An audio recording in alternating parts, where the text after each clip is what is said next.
So I recently read this quote, and I will leave the link for the book where I read it from in the show notes below. It's just a book of quotations. So if you like that kind of stuff, I really am enjoying reading this one. So, but I thought this quote was so appropriate for what we are talking about today. And it is this: the best way to have a good idea is to have lots of ideas. And Linus Pauling is the quoter or quote he's the person who said it. So the idea of finding your niche really causes you to hyper focus on just one idea. So, but how do you know that it's even a good idea or the right idea? So you may start with one idea and find that you're shifting towards another one. And when you are so focused on one thing, it can be hard to see the big picture. If you are so consumed with finding just the one right idea, then you have potential to miss a very good idea. So, this idea of finding your niche, it forces you to banish your lots of ideas and just pick or think about one idea only. And that may not be a good thing. Let your ideas and your passions work together. So I just read this or listened to this in Steal Like an Artist by Austin Kleon. And he said, don't throw any of yourself away. And I literally listened to it today and found it so appropriate that I put it into the script. So just so you know, it's like, yes, this is that good. So your ideas should talk and interact with each other and see what happens. And the whole point with not throwing any of yourself away is don't hyper focus to the exclusion of something else in your life, because then it'll start to feel like he likened it to phantom limb pain.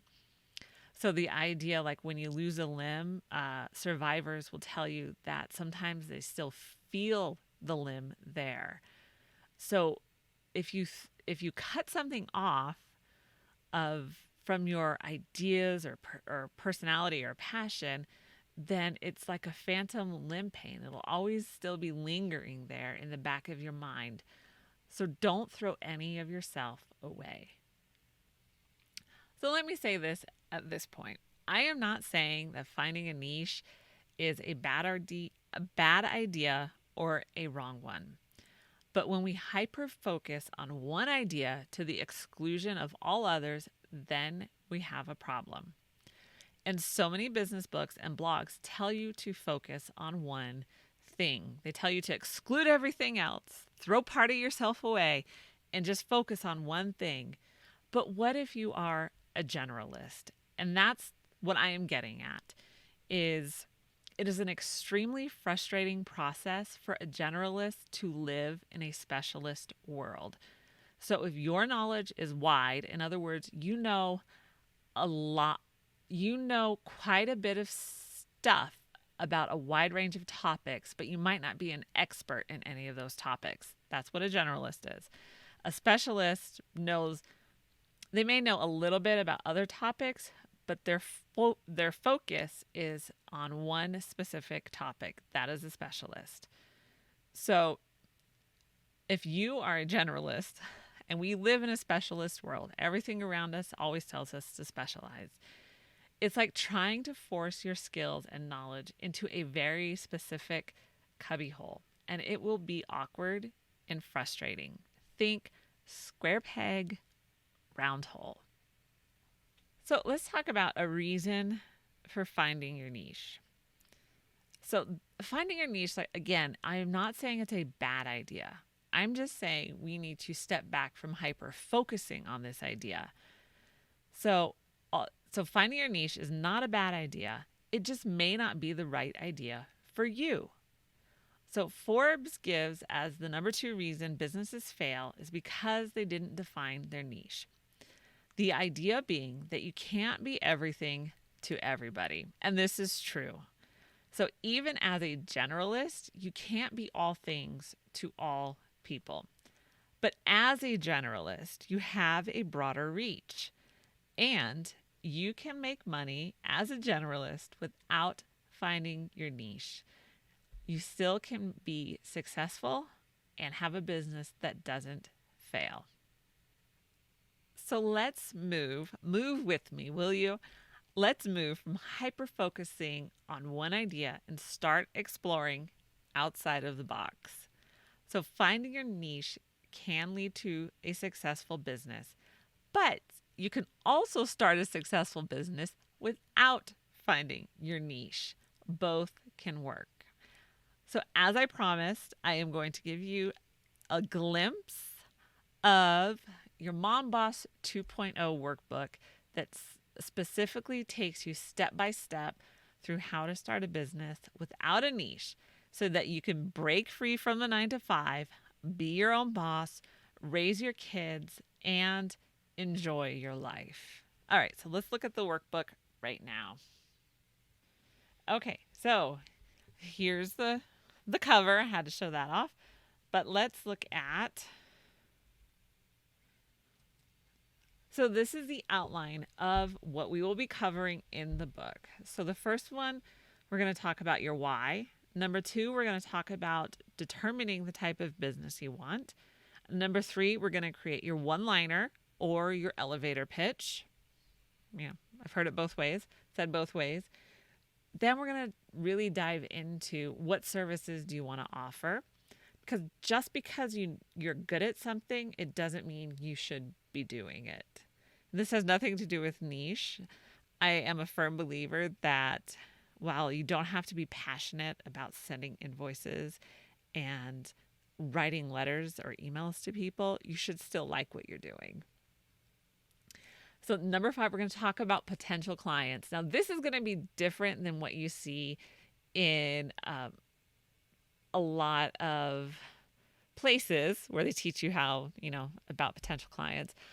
We're not going to create an avatar. We're not going to create a fake avatar. I'm not doing that. We're going to think about real people in your life who could benefit from working with you. That's how practical this is going to be. Then number 6, we're going to talk about the initial investment, because there's a lot of toys out there, but you don't need to buy everything, especially as a momtrepreneur. You have a family budget, you have a homeschool budget, maybe. Like, you have a lot of places where your money is already committed. And so I like to start with what I have in the house and build up and pay as I go, so that the business is not creating household debt and everything is paid for. And then finally, we are going to talk about other things to consider. So just to give you an idea, so this is how each section is set up. So we're going to talk about describing your services, and it's all in one page. I did, have to do a little bit of cramming to get it all in, but I wanted to make sure you had the most substance in the least amount of words as possible. So we're going to talk about services, and then you'll actually work through the list to describe your services. And so here's another one, potential clients. We're going to think through who the potential clients could be, and then we're going to start listing them out and the reasons why. Now, I am so glad you joined me today. This is a topic that I really want to help other moms like me not feel like you can't start a business, or you feel like you are that square peg that's being hammered into a round hole. No, we're going to find the right square hole for you. So I hope you will, if you've enjoyed this content, please like the video, subscribe to the channel. Y'all know the drill. Podcasts. And the reason I ask every time is because it does really help to work towards monetizing, so that I can keep offering free stuff. So I'll get other people to pay me for giving you free stuff. I think that's a great deal. So be sure to subscribe and like the video and share the podcast and video with your friends. Remember to check out the Life Unboxed blog store for all of your fantastic Mom Boss merch. And this is one of my shirts that I'm wearing right now. I know it's hard to see in my little studio, but I do wear them myself. I think I bought almost all of them, at least one of each. So I like them. I get comments on them all the time. So be sure to check that out. And for more great momtrepreneur content, check out lifeunbox.blog. And I will see you in the next video. And we're going to talk more about how to start a business without a niche.